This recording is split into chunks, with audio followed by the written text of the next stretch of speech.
Good morning. This is the Blaine's World podcast that can be found each week on Facebook, YouTube, and LinkedIn. You can also find us on Spotify and Apple Podcasts, and you get more information and listen to previous shows on our website, which is www.blainesworld.net. I'm your host, Blaine Greenfield, and I'm here in my Zoom studio in lovely downtown Fairview, North Carolina.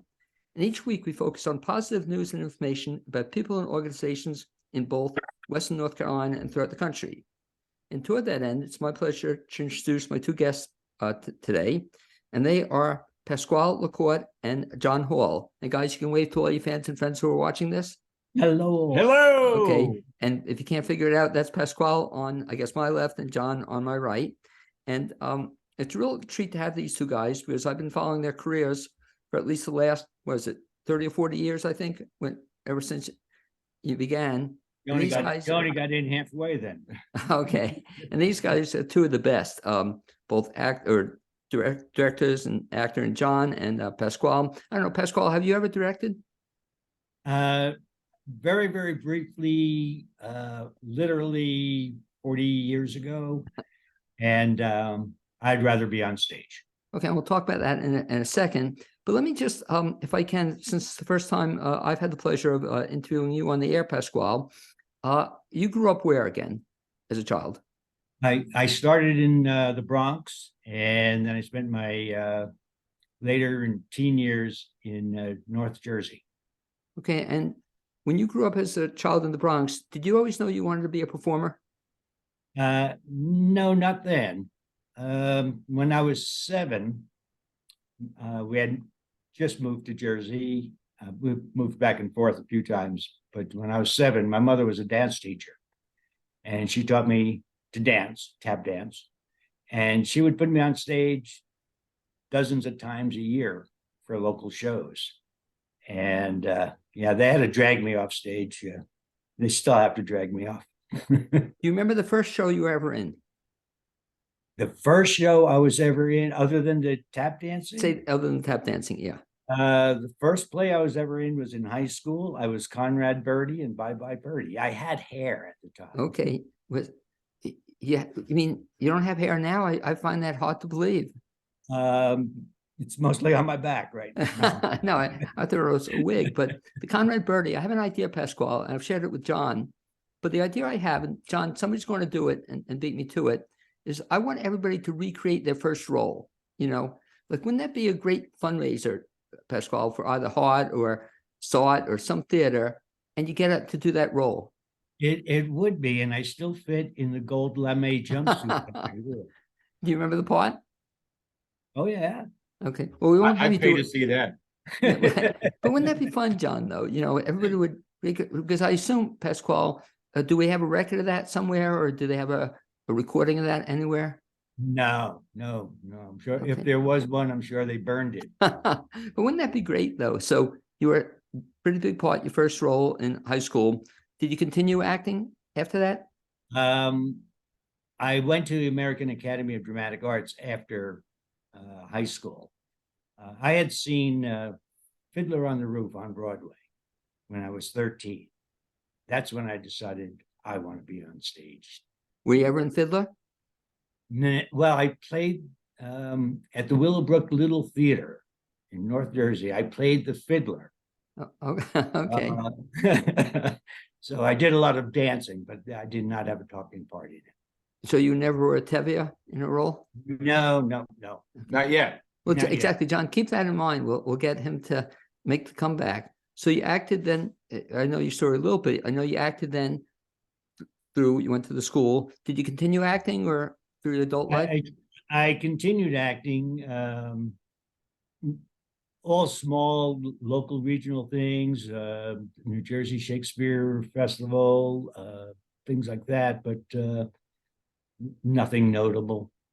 Okay. And then talk about then, you got from Jersey, like me, you got from Jersey to Asheville area. How'd that come about? We actually were living in New Hope, Pennsylvania at the time, and we lived on the Delaware River, and our house flooded 3 times in a matter of 2.5 years.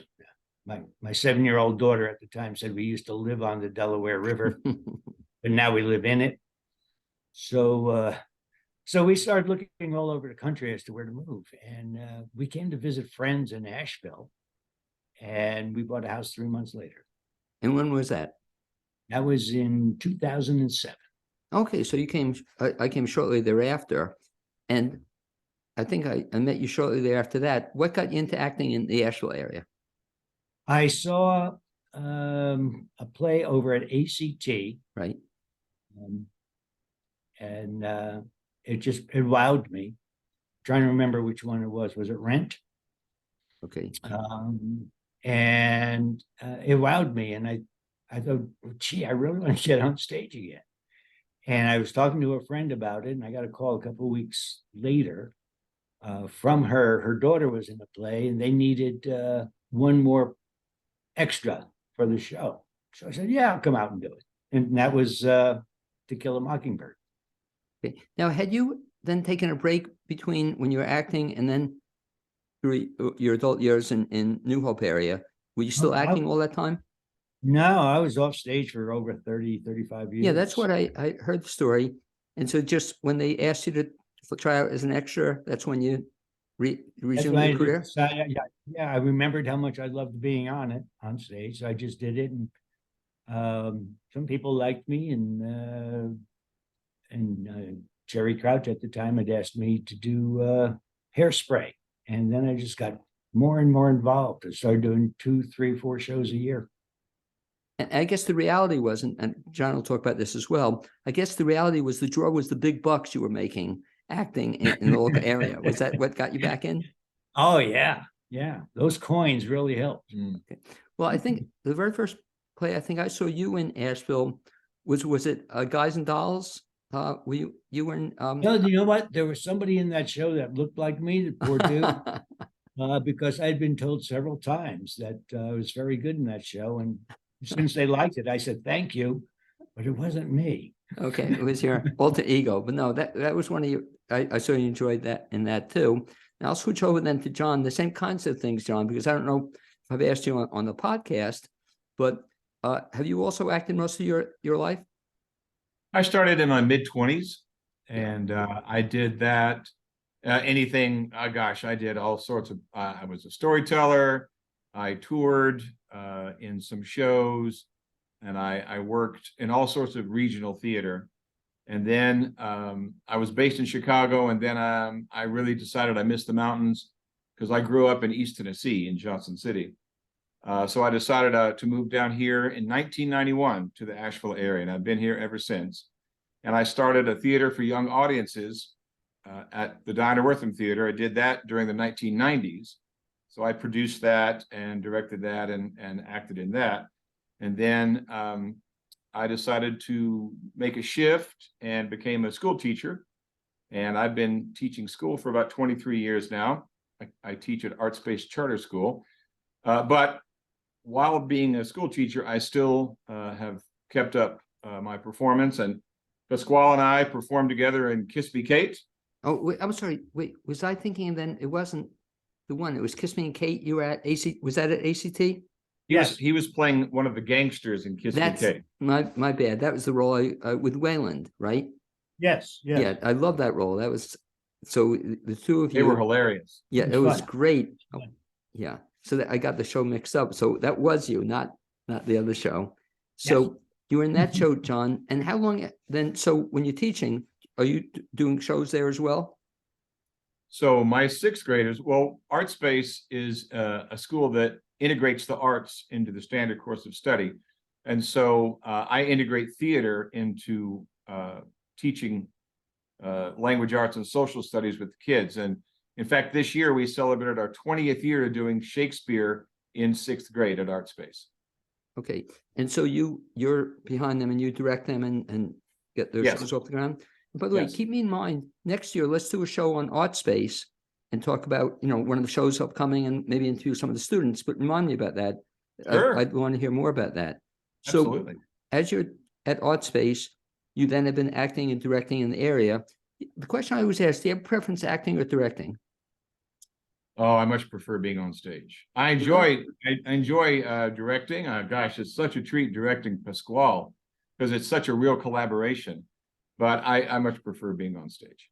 You know, it's funny because a lot of times I'll ask Pasquale, a director, do they prefer acting or directing, who acted, and most people, John, say directing. You know, and the reason it's not surprising to me, Pasquale, they don't tell us because they don't have to memorize the lines. You know, it's directing. Pasquale does all the work. You just, you know, Oh, well. No, I think I think the director does all the work, but I mean, memorizing the lines is really not the hardest part. Well, let's talk about this particular role that you're going to be in. And I don't know if you've made it your role, but certainly if there's a perfect role for you was George Burns. Had you always wanted to do this play? I stumbled across it somewhat accidentally over COVID, because what I was looking for a one-man play, knowing that when COVID started to ease up, that they weren't going to be doing big shows. So I was looking for something small to do, and I very accidentally came across it, and it was not available for production at the time. And then the day it became available, I bought the script. And then I went over to Candace Dickerson over at Hart, told her about it, gave her the script. She called me back. She said, let's start working on it. And the day we open, we'll do this. Now, So, had you ever done a one-person show before? no, that was my first. Okay. My first. And that must be quite a challenge to do the one-person play. Was it the biggest part you've ever had? It is. I mean, when you're on stage for over an hour and a half alone, it's tough, but it's rewarding. Yeah. And John, same question. Have you ever done one-man play? I have done one-man storytelling, Right. which has gone on, you know, 30, 45 minutes at a time. And it's a lot of fun. It's a little daunting at first, but it's really fun to just have the stage to yourself, and you get to make your choices, and you really interact wonderfully with the audience. I mean, that's really, to me, the biggest kick out of doing a one-man show is your connection with the audience. And, you know, you've seen him on stage. Pasquale has a wonderful connection and rapport with audience. Pasquale, do you remember too, in terms of preparing for the show, I guess you grew up, or I did a little bit, with George Burns. And by the way, I think we forgot to mention, the name of the one-man play is, what is it? It's Say Goodnight, Gracie. Okay. Do you remember, as you bought the rights, do you remember seeing George Burns? Oh, sure. Yeah. I remember seeing the TV show. Right. I remember seeing some of the old movie clips. Yeah. Now, had you, in preparing for this, did you then go back and watch some of the old stuff? I watched a lot of the clips. I read a little bit of the books.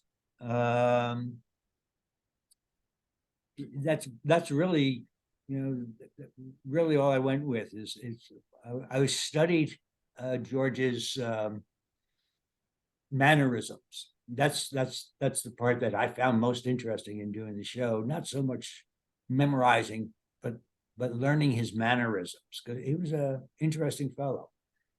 Now, I'll ask John the question in terms of, even when you work with other folks and they're acting, is that something you recommend people should do or stay away from, seeing the original of a movie or show or the original performer? So normally I would not recommend watching a previous performance because it can get in your head, and it can make you make some choices which perhaps aren't right for you or aren't part of the vision that the director has for the show. But with this, it makes lots of sense, because he really is, in order to really understand George and to kind of replicate his performance style, you really need to see him in action. And what's fun is to watch him at different stages of his career, because you can see clips of his all the way back to the early 1930s. Oh, yeah. And then all the way up to, you know, when he was playing God with John Denver. And that's a little, with Pasquale, that's a little typecasting though, right? The God role was, you know, meant for you. Yeah, okay. Yeah, I'll go with that. Like that's compliment. With respect to the folks, John, who don't know the story of George Burns, or maybe I'll ask Pasquale even better, could you give kind of like maybe a Reader's Digest summary? Because there are going to be a lot of people who never saw George Burns or don't even know who George Burns was. And for them, it'll be very exciting to discover him through you. Talk a little bit about who he was. Who he was. He started off very poor. He had 11 brothers and sisters, immigrant parents living in the Lower East Side of New York. He started off selling newspapers, shining shoes at 7, 8 years old. His father died when he was young. He was a very typical story of had to scrap their way to make a living. He at a very early age fell in love with show business and was so determined that he just, for years and years, he just stuck with it. It was the perseverance is really amazing to me. Most people would have quit, right? Most people would have quit after a few years, but he went 15 years at least with not being noticed. And So he wasn't an overnight success. It was an overnight success, and it only took about 22 years. In my case, I'm running at 55 years now, and I still haven't hit.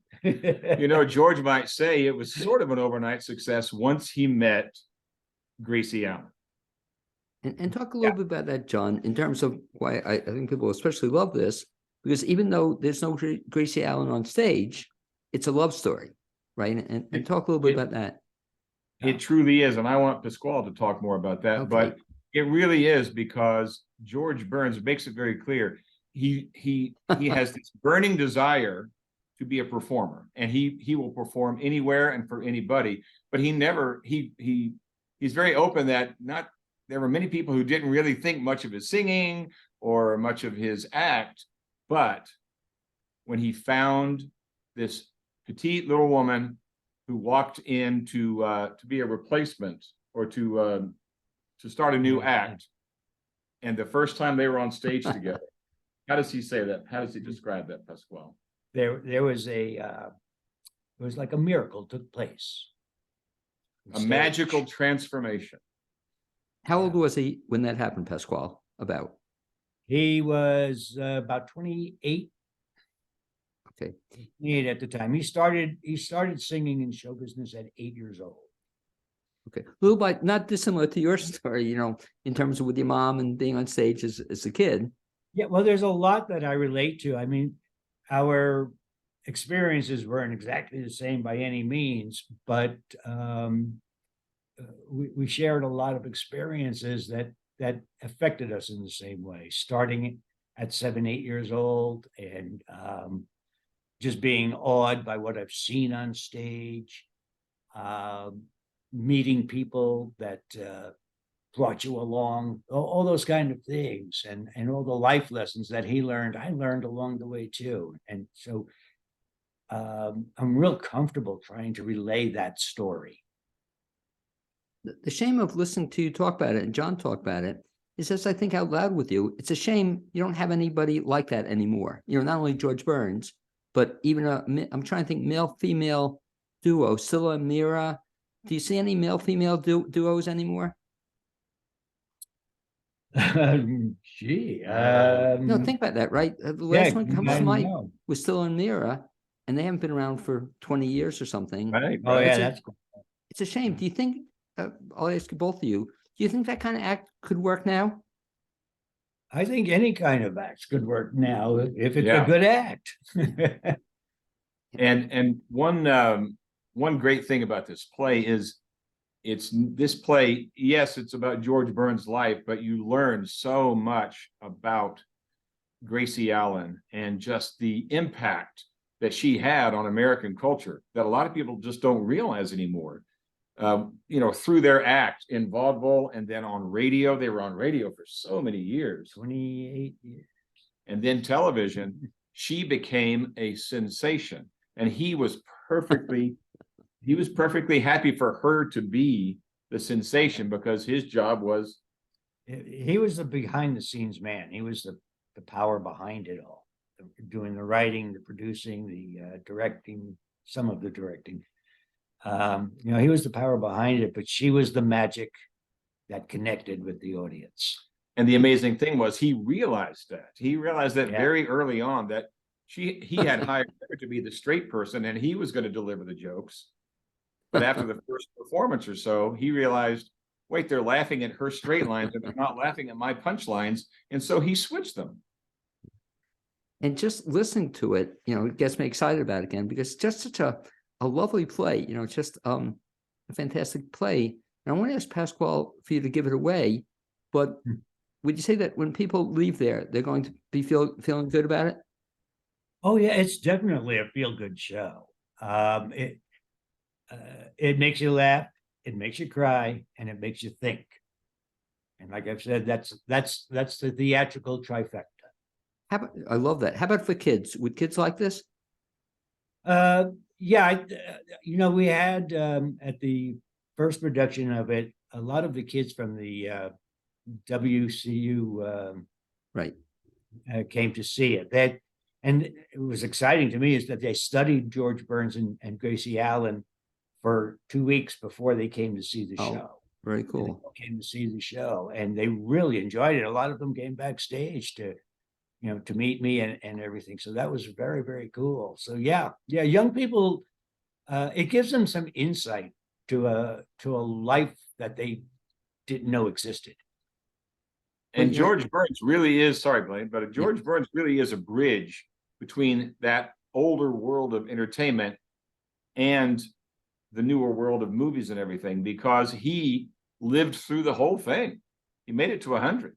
100 years. He went from vaudeville all the way to radio, to television, and then to get an Oscar in the movies. Right. Well, the only thing, John, he didn't do, though, is he never was on the BLAINESWORLD podcast. So that he missed. Good point. Not yet. Well, but I have the wig and the glasses, so maybe. Well, you mentioned that. So when we see you on stage, does he have that, John? Does he have that George Burns look? Oh, he sure does. I was able to see it when he first performed it at Hart. And I've performed with Pasquale. I've seen him in other plays, but I was astounded at how he just became George Burns. The tough part, I guess, after this role, Pasquale, is where do you go from here? I guess we've kidded, by God, you could, go move up a step, but this is probably a tough role to top. Of all the roles you've done, is this one of your favorites? Well, it definitely is a favorite of mine, and it's something that I hope to be able to perform again in different venues. But as an artist, you always want to get better, and you always want to do new things, and you always want to expand yourself. So as much as I love this part, I don't want to just stop here. You want to do other things other than George Burns? Sure. Maybe I'll do Gracie Allen next. Now that would be a challenge. Let me ask you, John, then, in terms of the process at Hart. So how did Hart decide to bring it back, or what was their thinking behind this? So Hart did not bring it back. It had a very successful run at Hart. In fact, it sold out every show. I saw it. Yeah. So Southern Appalachian Repertory Theater, in conjunction with Pasquale and his production company, they decided to mount it this year. It's been a couple of years since it was performed at Hart, and it did so well, they thought it'd be a great way to start the season. Yeah, they approached me and just asked if I would do it in rep with another show, and I said I'd be glad to. Oh, so what's the other show they're doing it in rep with? I'm doing it in rep with Azure Sky in Oz. Azure Sky in Oz, yeah, and it's a totally different, completely different show. feel. Yeah. It's from what I understand, a wonderful show, and I'm looking forward to seeing that as well. But we play every other night over the 2-week period. Exciting about this, I'm glad you brought it back, is that too often, like you said, somebody else put our show, and when it did it hard, it was the first one after, I think, the COVID, first time I got out. First COVID. show in Western North Carolina to open after the COVID closed down, yeah. And so unfortunately, a lot of people didn't get to see it. So this is a great opportunity for them to see this play or revisit it. I certainly hope so. It sure is. John, Yeah, and it's specifics. great. It's a great venue for it too. It's a little different, even if you saw it the first time, because Right. we did it the first time, cabaret style. Now this will be done on the main stage, and so it'll be a different feel and maybe a little bit more elaborate, if that's the right word. Elaborate and in a way more intimate as well, because we don't have to worry about that, the spacing that they had to Yeah, do. the distances that we had to keep, so it'll be more intimate that way. And John, I'm looking it up, but for the benefit of the people who want more information about this particular show, the website, I have it in front of me, is sartplays.org. That is correct. Plays. When's the date again when it's running? Opens May 18th. Okay, May 18th, and it'll run till, It runs through the 27th. 28. I'm sorry, it runs through the 28th of May. and this is truly one show. You know, everybody says you better get your tickets early, but since it's only running every other performance, there are only going to be how many performances total, Pasquale? There'll only be 6 performances. There's a total of about 900 and some odd seats. The sales have just started and they're going pretty good. We're off to a pretty good start. A couple of hundred sold. Yeah, and the nice thing about Saw It, if for people who have been there, is wherever you sit is a good seat. You know, it's just a great show. A Great nice place theater for that. to Yep. see a show. So let me ask you, after the run concludes, do either of you have any upcoming plans that you can share? I'll be doing Spam a lot over at Hart. I did that 7 or 8 years ago at ACT, played Patsy, and I'll be playing that same role for the first 2 weeks. It's running for 4 weeks. I'll be doing it for the first 2 weeks, and then I have to leave town. So somebody else will be doing it the second 2 weeks. No, I'm glad you told me. So, because I'll then want to try to get to see it the second, no, in the beginning, I want to see you in the role. So you come the 5th week, I'll give you the tickets. So when does that open up? That opens, I don't know the exact date, but it's, I believe, the last week of August. Okay, so it'll be great to see you then back in a serious dramatic role. That's what Oh, we yes. spam a lot. Yes, Okay, yes. but Dressed just to the hilt. yeah, great show to see. And John, the same question. Do you have any other plans in the summer other than this? For this summer, no. I am working on possibly producing something this next spring, but nothing I can really talk about at this time. Okay. And we should mention one other thing to your credit that I'm very impressed in your spare time, aside from teaching and doing theater work, you're also on the board at Black Mountain. You're on that board still? I'm actually the president of the board of the Black Mountain Center for the Arts. That's right. Okay. And that's, by the way, a great little theater that a lot of people don't know about, but it's a great little theater. And Yes, talk it just is. briefly about that work you do there. So, oh gosh, it's wonderful. The Black Mountain Center for the Arts, which is right there on State Street in Black Mountain, right next to the Shenandoah Valley History Museum, is a terrific, it's not just a terrific venue to see a play or to see a concert. Oh gosh, if you want to see an intimate concert, go to Black Mountain Center for the Arts. We've had some really fantastic concerts recently. But it's also a wonderful resource for the Shenandoah Valley community because it offers classes for kids, classes for teens, classes for adults. It offers pottery workshops, visual art workshops, poetry workshops, ceramics. It's just a really great resource. And as well as having a gallery that showcases art from the valley and all over. It's just a terrific opportunity for people to experience the arts and to practice their creativity in Black Mountain.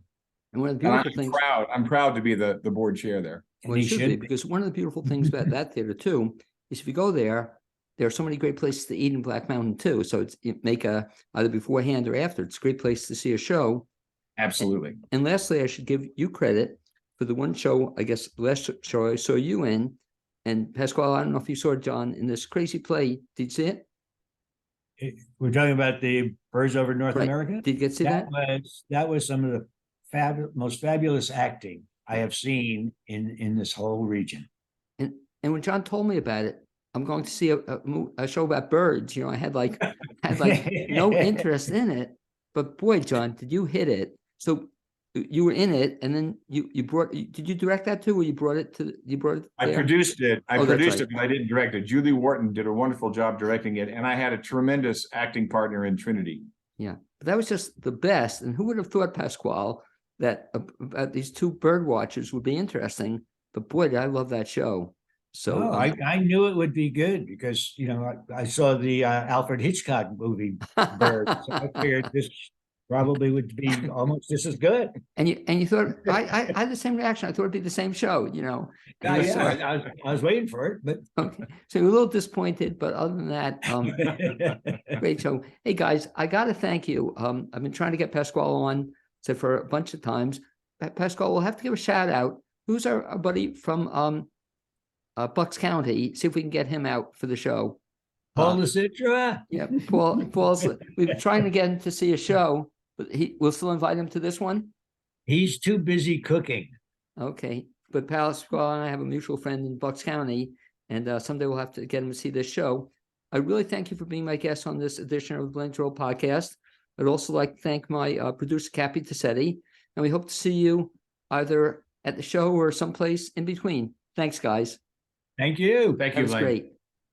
Okay, and thumbs up.